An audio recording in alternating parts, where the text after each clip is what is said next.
심우정 검찰총장이 사퇴 요구를 이런지하에 거절했습니다. 대검을 항의 방문한 야당 의원들을 만나지도 않고 외면했습니다. 이제 야당은 더 이상 좌고우면할 필요가 없습니다. 즉각 탄핵안을 발의해서 심우정의 직무를 정지시켜야 합니다.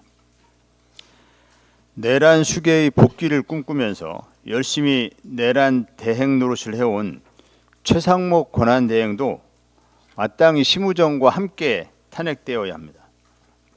내란 특검의 수차례 거부권을 행사해 수사를 방해하고 국회에서 합의된 헌재 재판관을 내란 세력 눈치를 보느라고 임명하지 않은 것이 결국 저들의 준동을 부추겼습니다. 이미 헌법재판소 앞마당은 내란 준동 세력의 놀이터가 된 지 오래입니다. 이제 야당의 인내는 끝났습니다. 힘겹게 구속시켰던 내란 수괴가 풀려난 마당입니다. 민주당에 제안합니다. 오는 13일 임시회에서 심우정, 최상목 탄핵안을 동시에 처리합시다. 내란 수괴를 고의 내지는 중과실로 풀어준 내란 패거리 행동대장 심우정은 물론 헌재 무력화를 시도한 최상목 내란 대행에게 마땅한 책임을 물어야 합니다. 지금은 조기 대선을 의식한 표 계산을 할 때가 아닙니다. 묵묵히 국민만을 바라보고 가야 합니다. 지금은 국회가 할 수 있는 모든 것을 다 해야 합니다. 그것이 국민들에 대한 국회의 도리일 것입니다. 이상입니다. 네, 다음으로 정춘생 의원 현안 발언이 있겠습니다.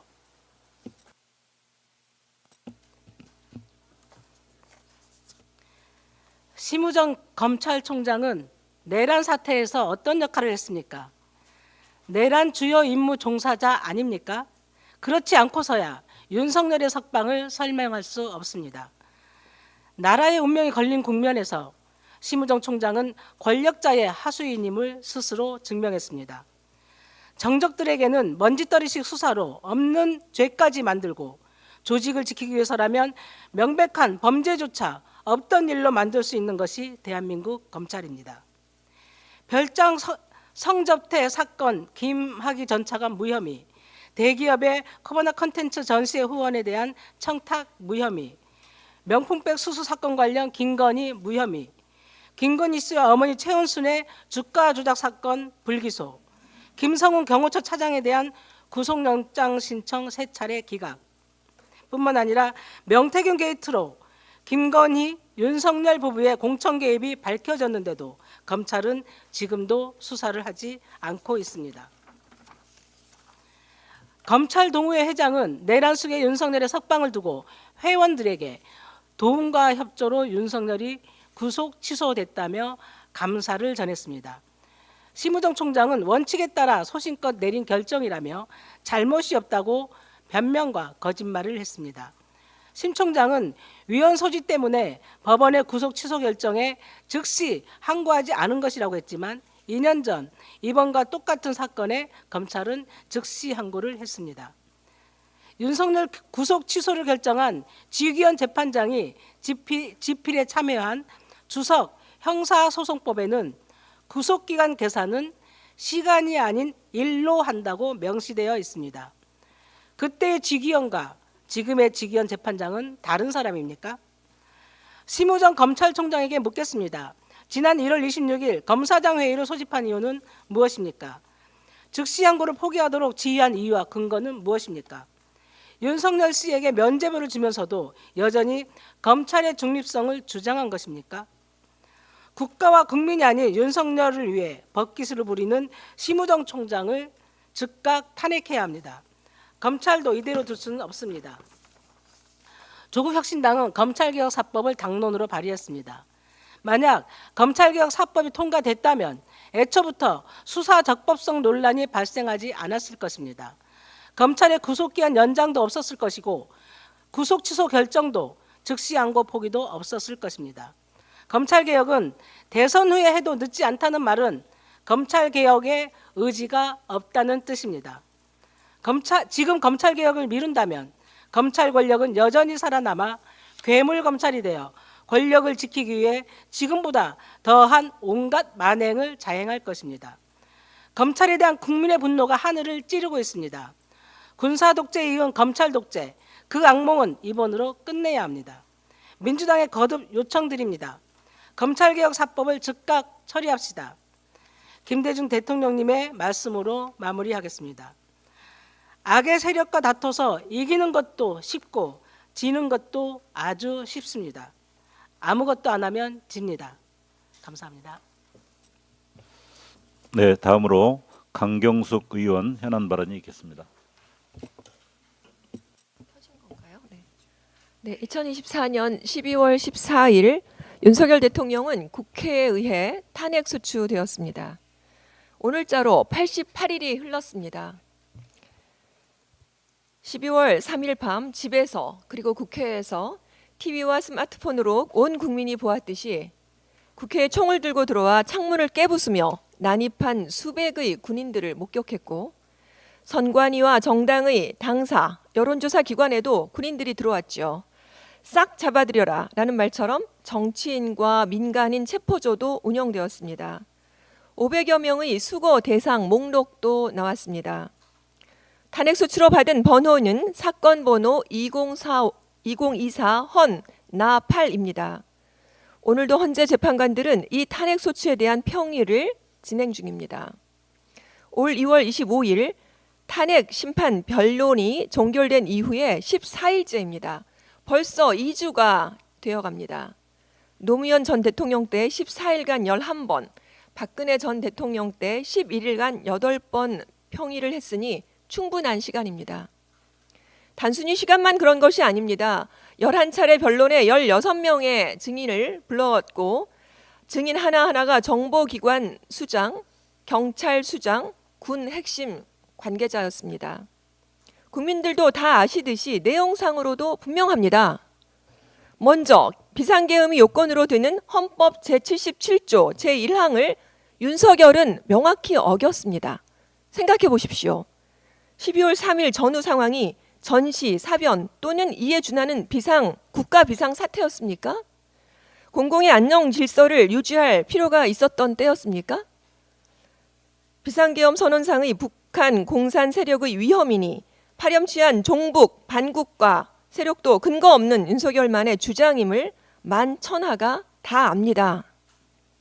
계엄령 제2조의 계엄 사유가 발생한 경우 국무총리를 거쳐 대통령에게 계엄의 선포를 건의할 수 있다는 규정조차 어겼습니다.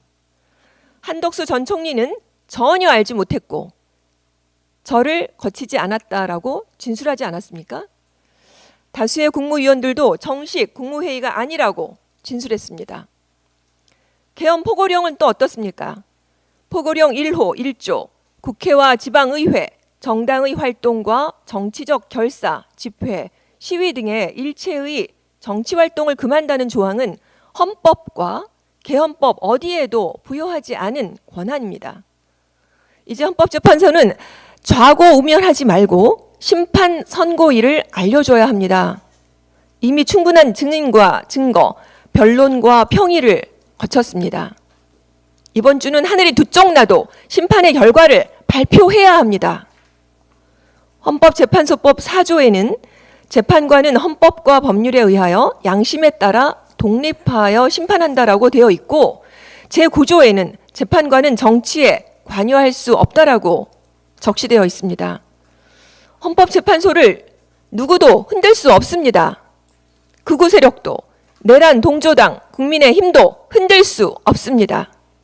민주주의로 만든 87년 헌법 이후 5만 1247건을 처리하고 위헌성 결정도 2173건을 처리한 헌법재판소입니다. 다시 한번 이 말을 반복하고 국민의 이름으로 금주 내 조속한 심판을 촉구합니다. 헌법재판관은 헌법과 법률에 의하여 양심에 따라 독립하여 심판해 주십시오. 이제 현재는 윤석열 탄핵 심판을 이번 주 안에 마무리할 때입니다. 이상입니다. 감사합니다.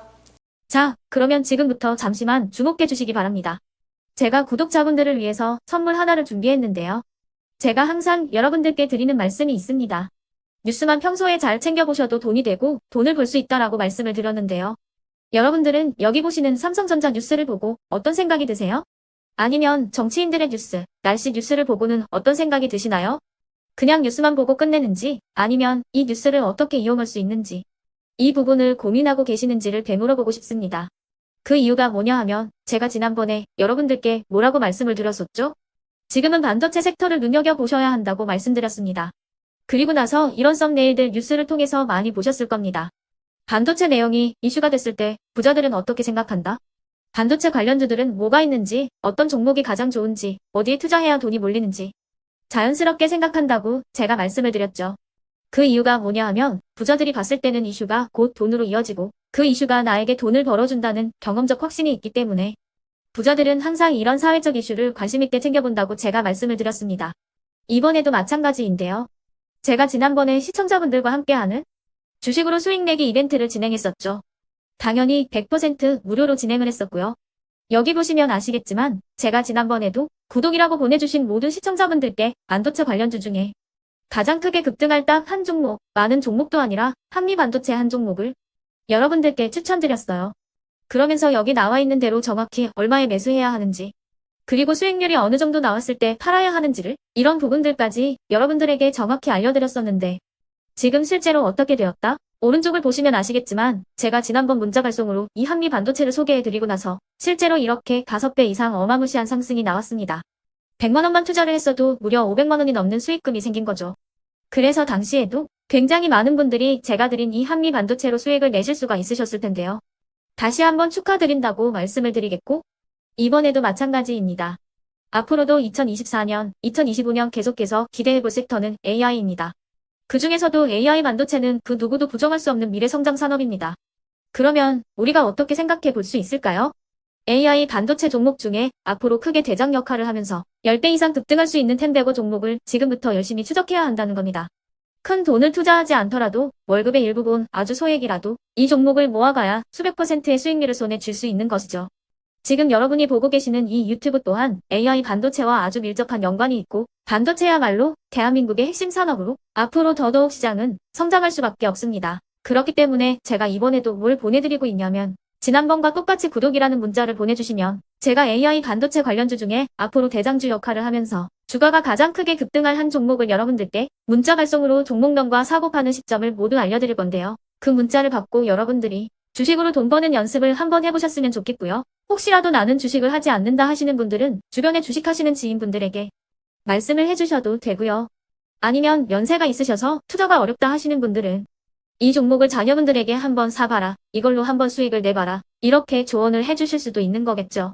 그래서 지금 이 영상을 보시는 시청자분들 중에 나도 이번 종목이 좀 궁금하다 하시는 분들은요. 누구나 상관없이 그리고 어느 시간대나 상관없이 부담 없이 010-2514-5930번으로 구독이라는 문자 보내주시면 제가 이번에도 똑같이 무료 추천 급등주 문자를 보내드리겠습니다. 이해되시겠죠? 제 번호 010-2514-5930번으로 구독이라는 문자 보내주시면 여러분들이 직접 이슈를 통해서 돈 버는 연습을 해보실 수가 있는 거고 제가 돈을 받는 것도 아니고 투자를 대신해 드리는 것도 아니기 때문에 부담 없이 신청해 주시면 되는 겁니다. 그리고 수익이 나면 저는 다른 것은 하나도 바라지 않습니다. 제 채널에 구독, 좋아요 한 번씩만 눌러주시라 이렇게 다시 한번 말씀을 드리겠습니다.